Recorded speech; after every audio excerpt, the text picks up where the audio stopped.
Hello बच्चों, आज हम लोग सीखेंगे घनों को उसके क्रमागत विषम संख्या के योग के रूप में लिखना। देखिए यहाँ पर दिया है क्रमागत विषम संख्या का मतलब होता है कि क्रम से आने वाली विषम संख्या।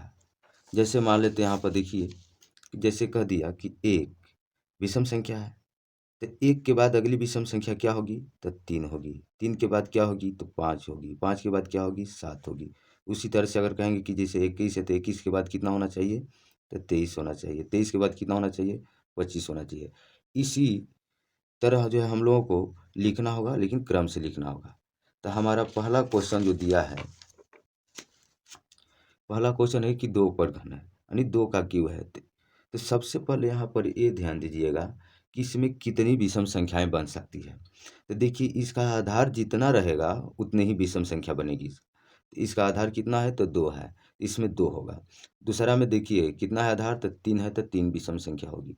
इसमें कितना है? चार है, तो चार। यहाँ पर क्या है? पाँच है, तो पाँच। इसी तरह से आधार जितना रहेगा उतना ही विषम संख्या लिखेंगे और उसको जो है योग के रूप में हम लोग व्यक्त कर लेते हैं। तो सबसे पहले हम लोग पहला क्वेश्चन लेते हैं। हमारा पहला क्वेश्चन है, क्या है? तो दो का क्यू है। तो देखिए इसमें सबसे पहले हम लोग क्या काम करते हैं कि जितना दिया है आधार, उससे एक कम करके गुणा कर लेते हैं। तो देखिए दो दिया है तो दो ले लेते हैं, और कितना से गुणा करेंगे? तो इसे एक कम कर यानी दो में से एक घटा देंगे, कितना हो जाएगा? एक हो जाएगा। अब इसमें गुणा कर लेते हैं तो कितना हो जाएगा आपको? तो दो एक दो हो गया। तो अब का हमको करना है कि हमको विषम संख्या लिखना है, विषम संख्या की योग के रूप में। तो सबसे पहले देखिए हम लोग लिख लेते हैं दो, अगली विषम संख्या क्या होगी? तो दो के बाद दो, इसके बाद पहली विषम संख्या क्या होगी? तो एक होगी। अब दो में एक जोड़ते हैं, कितना हो जाएगा? तीन हो जाएगा। अब देखिए एक निकल गई। अब दूसरी देखिए, तो दो और प्लस कितना जोड़ देंगे? तीन। तो कितना हो जाएगा? दो तीन पाँच हो जाएगा। यानी हमारा जो आंसर होगा कौन होगा? तो देखिए अब एक तीन हो जाएगा, एक पाँच हो जाएगा। अब यहाँ पर हम लोग जो है इसको योग के रूप में लिखना है। तो हम लोग लिख देंगे दो पर क्यू बराबर कितना कितना आया? तो तीन आया है। इसके बाद कितना आया? तो पाँच आया। यही हमारा क्या हो जाएगा? आंसर हो जाएगा। अब देखिए अगला है तीन पर क्यू है। दूसरा क्वेश्चन में दिया है तीन का क्यू, यानी तीन का घन है।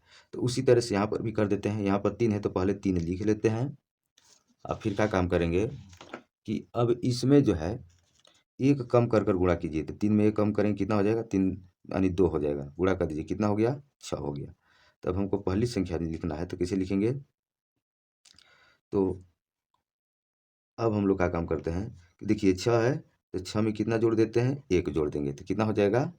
तो सात हो जाएगा। अब देखिए अब छः में कितना जोड़ देते हैं? तो तीन जोड़ देंगे, तो कितना हो जाएगा? छः तीन नौ हो जाएगा। अब क्या काम करते हैं? छः में कितना जोड़ देते हैं? तो पाँच जोड़ देते हैं, तो कितना हो जाएगा? 11 हो जाएगा।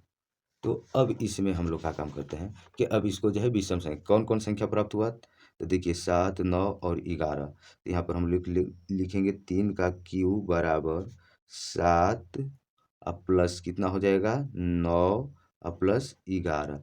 क्या हो जाएगा? यही आंसर हो जाएगा। देखिए अब उसी तरह से हम लोग तीसरा देखते हैं क्वेश्चन।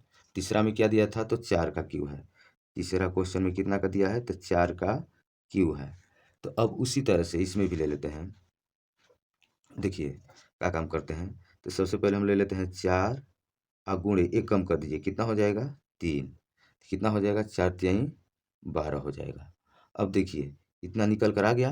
तब हमको 12 में कितना जोड़ना होगा? विषम संख्या जोड़ना था हमको। क्या विषम संख्या जोड़ना था? तो एक, तीन, पाँच, सात, इसी तरह से। तो देखिए तो ये हो गया 12 हो गया, तो 12 प्लस एक जोड़ देते हैं, कितना हो जाएगा? 13 हो गया। अब देखिए 12 प्लस कितना जोड़ देते हैं? एक के बाद विषम संख्या क्या है? तो तीन है। तो 12 तीन कितना हो जाएगा? 15 हो जाएगा। अब देखिए अब 12 और प्लस कितना हो जाएगा? तो पाँच जोड़ दीजिए, 12 पाँच कितना हो जाएगा? 17। अब देखिए 12 और प्लस सात जोड़ देते हैं, कितना हो जाएगा? 19 हो जाएगा। अब यहाँ पर देखिए इसमें हम पहले ही बतलाए थे कि इसमें कितनी विषम संख्या लिखना है। तो चार आधार चार दिया है, तो चार विषम संख्या होना चाहिए। इसलिए यहाँ पर हम लोग लिख सकते हैं। तो देखिए यहाँ पर हम लोग यहीं पे हम लोग लिख लेते हैं। यहीं पे हम लोग देखिए अब हमारा जो है क्या हो जाएगा? तो यहाँ पर हम लोग लिख सकते हैं 4 का क्यूब बराबर कितना हो जाएगा। तो कौन कौन संख्या आया है, 13 आया है, प्लस कितना है तो 15 है, और प्लस 17 है, और प्लस 19। आंसर हो जाएगा यही। हमारा लास्ट क्वेश्चन जो है वो कितना दिया है, तो देखिए दिया है, चौथा क्वेश्चन दिया है 5 का क्यूब है, 5 का क्यूब। तो उसी तरह से कीजिए, तो 5 है तो 5 ले लेते हैं, एक कम करके गुणा कर देते हैं, कितना हो जाएगा 4 से गुणा कीजिए, कितना हो जाएगा 20 हो जाएगा। इसमें कितनी विषम संख्या लिखनी है हमको, तो 5 विषम संख्या। तो 20 जब ये प्राप्त हो गया, तब हम लोग 20 में कितना जोड़ देते हैं, पहली विषम संख्या जोड़ेंगे, यानी क्या है तो 1। तो 20 एक कितना हुआ 21। अब आगे चलते हैं, देखिए अब कितना हो जाएगा, तो 20 अब प्लस कितना लिख देते हैं तो 3, तो कितना हो जाएगा 23। अब देखिए 20 अब प्लस कितना 5, कितना हो जाएगा 25। उसी तरह से 20 और प्लस 7 बराबर कितना हो जाएगा तो 27।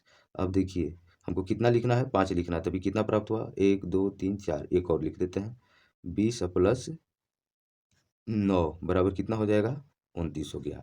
अब देखिए ये आपको हो जाएगा, यानी 5 का क्यूब बराबर कितना हो जाएगा तो 21 प्लस 23 और प्लस 25 प्लस कितना हो जाएगा 27 और प्लस 29, क्या हो जाएगा आंसर हो जाएगा।